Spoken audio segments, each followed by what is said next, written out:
Kata Nabi SAW dalam hadis sahih, Nabi SAW berkata, "Ya Allah, selalulah ijabah doanya Sa'ad." Jadi salah satu yang menonjol dari Sa'ad ini, di kalangan sahabat dikenal orang yang mustajab doa.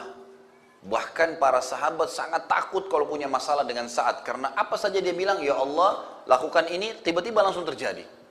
Jadi doanya mustajab, tidak pernah doanya Sa'ad tidak diijabah oleh Allah. Dan ini sebagian ulama mengatakan karena keyakinan Sa'ad yang luar biasa kepada Allah, dan dia sudah masuk Islam dari dia masih muda sehingga amal solehnya cukup banyak. Di antaranya adalah kisah tentang Usama bin Qatadah. Ini ada satu orang dari suku Abs di Irak. Ini kisah sebenarnya nanti setelah Sa'ad bebaskan negeri Persia, kemudian dia dinobatkan menjadi gubernur oleh Umar bin Khattab. Ada orang-orang dari suku Abs namanya, suku yang baru masuk Islam pada saat itu. Kemudian rupanya dia ada rasa jengkel dengan Sa'ad ini, karena Sa'ad ternyata yang menembus wilayah tersebut, tapi dia sudah muslim, bernama Usama bin Qatadah. Dan orang ini diberikan julukan Abu Sa'adah.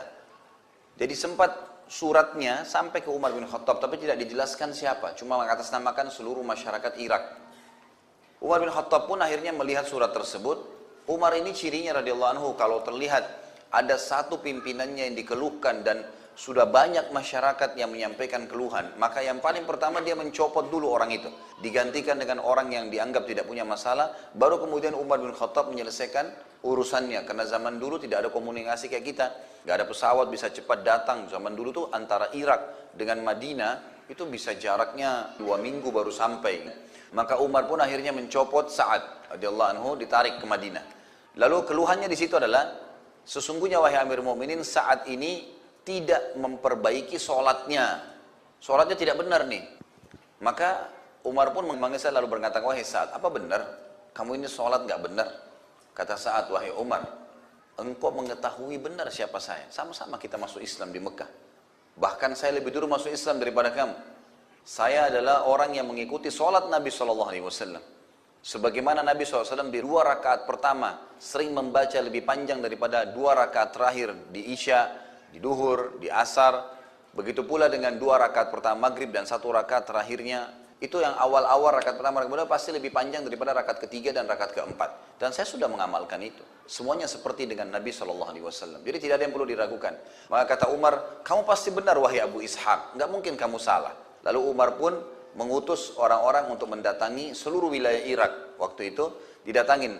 Tidak ada masjid kecuali dilewatin lalu ditanya tentang Sa'ad ini. Sampai akhirnya semua masjid menyebutkan tentang kebaikan Sa'ad. Sampai tiba di masjidnya Bani Abs. Dan kebetulan ternyata ini orang adalah kepala sukunya yang bernama Usama bin Qatadah ini. Maka pada saat itu bertanyalah utusan Umar, lalu dia mengatakan, "Sesungguhnya kalau kau tanya kepada kami," kata si Usama ini, "sesungguhnya kalau kau bertanya kami tentang Sa'ad, maka Sa'ad itu tidak adil, Sa'ad itu tidak baik, Sa'ad itu begini, Sa'ad itu begitu." Semua keburukan yang disampaikan sama dia. Maka dibawalah informasi tersebut ke Madinah kepada Umar. Di sebelahnya Umar ada Sa'ad radhiyallahu anhu majma'in. Maka waktu Sa'ad dengar, Sa'ad mengatakan, "Ya Allah, kalau seandainya hambamu ini dusta," hambamu yang di sana maksudnya si Usama bin Qatadah, "dia dusta dan dia hanya sekedar mencari masalah serta akan mengganggu kedudukan muslimin, karena kalau diganti amirnya, pemimpinnya pasti akan kacau. Maka aku memohon kepadamu ya Allah agar engkau panjangkan umurnya dan engkau susahkan hidupnya dalam keadaan dia tua, serta masukkan dalam hidupnya segala macam fitnah." Maka beberapa tabi'in mengatakan bahwasanya kami menyaksikan orang itu yang sudah didoakan oleh Sa'ad sampai umurnya sudah sangat tua, mendekati 100 tahun, sampai-sampai saking tuanya keningnya itu sudah turun dan menutupi matanya, belum meninggal juga. Dan orang itu dalam keadaan miskin, meminta-minta makanan di jalanan. Tadinya dia kepala suku, serta kerjanya setiap hari kalau ada perempuan lewat selalu digangguin sama dia dalam kondisi umur begitu, kena fitnah. Maka kami melihat doa Sa'ad kena kepada orang tersebut, dan orang itu sering kali mengucapkan kata-kata, "Saya telah kena doanya Sa'ad, saya telah kena doanya Sa'ad." Ini salah satu riwayat yang menjelaskan tentang doa dia yang mustajab. Pernah juga satu kali Sa'ad radhiyallahu anhu waktu sudah pindah ke Madinah dari Persia, kemudian Umar bin Khattab sempat tawarkan waktu itu, "Apakah kamu kembali jadi gubernur di Irak?" Dia bilang, "Tidak. Saya tidak akan pernah kembali ke wilayah yang sudah ada orang menyebarkan fitnah tentang saya. Saya lebih suka dengan Madinah." Maka Umar pun menerima, baiklah kamu silahkan di sini. Setelah itu sempat gubernur Madinah yang diangkat oleh Umar bin Khattab, ada seseorang yang bernama Marwan ibn Hakam. Marwan ibn Hakam ini gubernur Madinah sempat mengucapkan kata-kata begini, harta-harta yang kami bagikan untuk muslimin ini adalah harta kami pemiliknya, ini punya saya dan saya bagikan.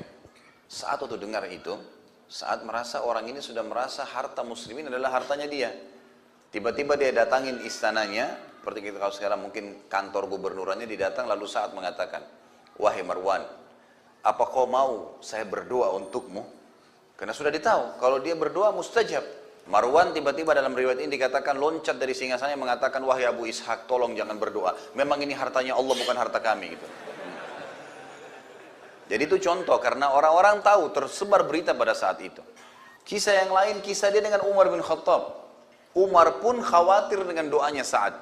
Jadi ada budaknya Sa'ad pernah jalan, kemudian ada angin yang kencang, tersingkap bajunya. Tidak sengaja. Waktu tersingkap bajunya ternyata nyantol di sebagian tubuhnya, sehingga orang ini tidak tahu kalau auratnya kelihatan. Umar bin Khattab pas lewat, Umar bin Khattab ini kalau lewat, di tangannya selalu ada tongkat. Jadi tongkat ini sering digunakan untuk mengingatkan orang kalau berbuat salah. Seperti kalau habis Isya, beliau sering keliling bawa tongkat. Kalau ada orang kumpul-kumpul di jalan ditanya, kenapa kalian kumpul-kumpul? Kalau bukan karena takziah, bukan karena ada orang sakit yang sedang dijenguk, kumpul-kumpul iseng, dipukulin sama Umar. Pulang semua. Kalian mau di sini duduk nongkrong, buang-buang waktu, akhirnya sholat subuh dan sholat malam kalian terbengkalai, bubar. Jadi orang takut sama Umar pada malam. Umar bin Khattab juga kalau lihat kemungkaran langsung dihukum sama dia. Dilihatlah budak ini tersingkap. Lalu Umar bin Khattab mengambil, ada kayu kecil, dia pakai tongkatnya, karena dia tahu ini budak, diambil, dipukul. Kenapa kau tersungkap auratmu? Dia bilang, saya tidak tahu. Tapi Umar sempat mukul. Saat sempat lewat, lalu saat tahu ini budaknya dia. Saat mengatakan, wahai Umar, jangan kau pukul dia. Umar rupanya dalam kondisi pas memukul budak ini, itu sempat saat menahannya dan saat pun dipukul oleh Umar. Lalu saat mengatakan, baiklah, saat ke samping ngangkat tangan, mau berdoa. Lalu Umar bin Khattab lari mengejar saat, lalu memberikan tongkatnya mengatakan, hukumlah saya. Ini silakan kisosnya. Saya sudah pukul dia, pukul saya juga. Karena Umar pun khawatir, ini kalau berdoa berbahaya nih. Mustajab doa. Jadi kasus-kasus seperti ini ada terjadi memang dalam kehidupan beliau. Bahwasanya beliau terkenal orang yang sangat mustajab doa. Sehingga membuat orang-orang khawatir sekali kalau sampai punya masalah dengan Sa'ad radhiyallahu anhu.